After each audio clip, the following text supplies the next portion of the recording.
കുറച്ച് കാലമായിട്ട് നിങ്ങളുടെ ആർത്തവം ക്രമം തെറ്റിയിട്ടാണ് വരുന്നതെങ്കിൽ അതിനെ പൂർണ്ണമായിട്ടും അവഗണിച്ച് കളയാതെ ഒരു ഡോക്ടറുടെ സഹായത്തോടെ നമുക്ക് അടിസ്ഥാനപരമായിട്ടുള്ള കുറച്ച് ടെസ്റ്റുകൾ ചെയ്യാം. ഇതിൽ ആദ്യത്തേത് FSH ആണ്.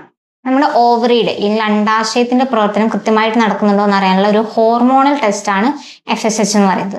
ഇനി LH, അതായത് നമ്മുടെ അണ്ടോൽപാദനം, ഒവുലേഷൻ കൃത്യമായിട്ട് നടക്കുന്നുണ്ടോ, കൃത്യസമയത്ത് നടക്കുന്നുണ്ടോ എന്ന് അറിയാനുള്ള ഒരു ടെസ്റ്റാണിത്. ഇനി നമുക്ക് തൈറോയിഡ് ഫംഗ്ഷൻ ടെസ്റ്റ് ചെയ്യാം. അതായത് തൈറോയിഡ് ഹോർമോണുകളുടെ കൃത്യമായിട്ടുള്ള പ്രവർത്തനം നമ്മുടെ മെൻസസിനെ ബാധിക്കുന്നുണ്ട്. അപ്പം തൈറോയിഡ് കൃത്യമായിട്ട് പ്രവർത്തിക്കുന്നുണ്ട് നമ്മൾ ഉറപ്പുവരുത്തേണ്ടതുണ്ട്.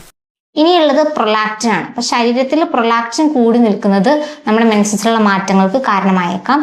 ഇനി ടെസ്റ്റോസ്റ്റിറോൺ, ഇതൊരു പുരുഷ ഹോർമോൺ ആണ്. അപ്പൊ സ്ത്രീകളിൽ ടെസ്റ്റോസ്റ്റിറോൺ കൂടി നിൽക്കുന്നത് നമുക്ക് അമിത രോമവളർച്ച ഉണ്ടാവാനും ആർത്തവ ക്രമക്കേടുകൾക്കും കാരണമാകുന്നുണ്ട്. ഇനി നമുക്കൊരു കംപ്ലീറ്റ് ബ്ലഡ് കൗണ്ട് ചെയ്യാം. അതായത് രക്തക്കുറവ് കൊണ്ടുണ്ടാകുന്ന ബുദ്ധിമുട്ടാണോ ഇല്ലെങ്കിൽ അമിതമായിട്ട് രക്തസ്രാവമുള്ള ആളാണെങ്കിൽ അവർക്ക് രക്തക്കുറവ് ഉണ്ടായിട്ടുണ്ടോ എന്ന് അറിയാൻ വേണ്ടിയിട്ട് നമുക്കൊരു കംപ്ലീറ്റ് ബ്ലഡ് കൗണ്ട് ചെയ്ത് നോക്കാം. ഇനിയുള്ളത് അൾട്രാസൗണ്ട് സ്കാൻ ആണ്. അതായത് വയറിൽ എന്തെങ്കിലും മുഴകൾ, അതായത് ഫൈബ്രോയിഡ്, സിസ്റ്റ് പോലുള്ള ബുദ്ധിമുട്ടുകൾ ഉണ്ടോ എന്ന് അറിയാൻ വേണ്ടിയിട്ട് നമുക്കൊരു അൾട്രാസൗണ്ട് സ്കാൻ ചെയ്ത് നോക്കാവുന്നതാണ്.